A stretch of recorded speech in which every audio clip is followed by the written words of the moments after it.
Hamıya salam. Düşünün ki, məzuniyyətə tam arxayın, başınız rahat gedirsiniz. Mümkündür. Gəlin bugün Outlook-un iki çox vacib funksiyasına baxaq. Biri, siz ofisdə olmayanda e-poçtlarınıza avtomatik cavab vermək, digəri isə e-poçtları istədiyiniz vaxt göndərilməsi üçün əvvəlcədən planlaşdırmaq. Gəlin bu işi addım-addım necə etmək lazım olduğuna baxaq.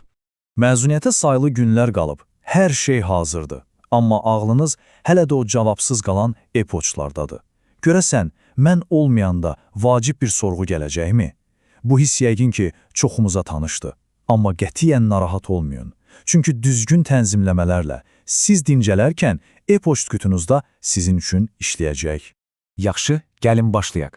Məzuniyyətdə e-poçt stresini sıfıra indirməyin ilk və ən kritik yolu avtomatik cavabları, yəni Automatic Replies funksiyasını qurmaqdır. Bu, siz ofisdən kənarda olanda peşəkar ünsiyyəti qorumağın qızıl qaydasıdır. Bəs bu avtomatik cavab nədir? Çox sadədir.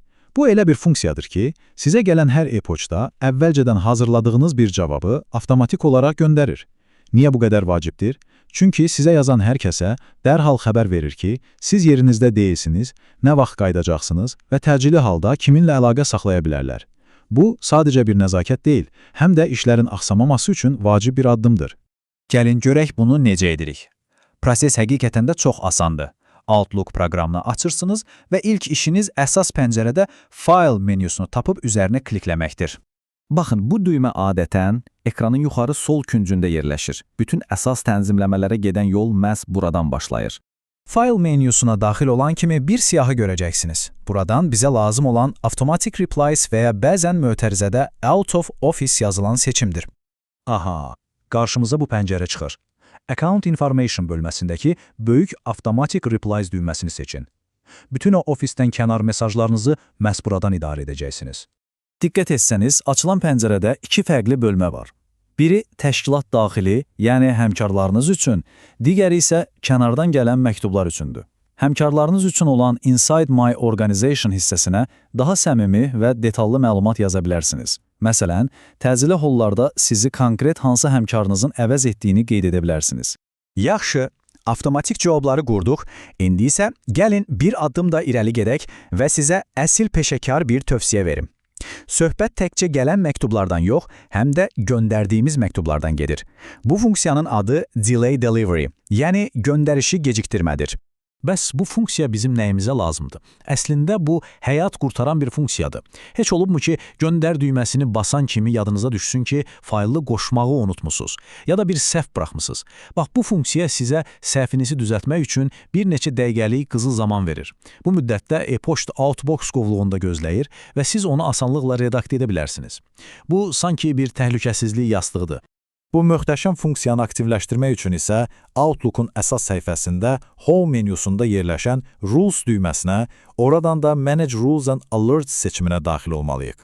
Bu düyməni yuxarıdakı alətlər panelində adətən ortalarda tapa bilərsiniz. Gəlin indi bu qaydanı sıfırdan birlikdə yaradaq.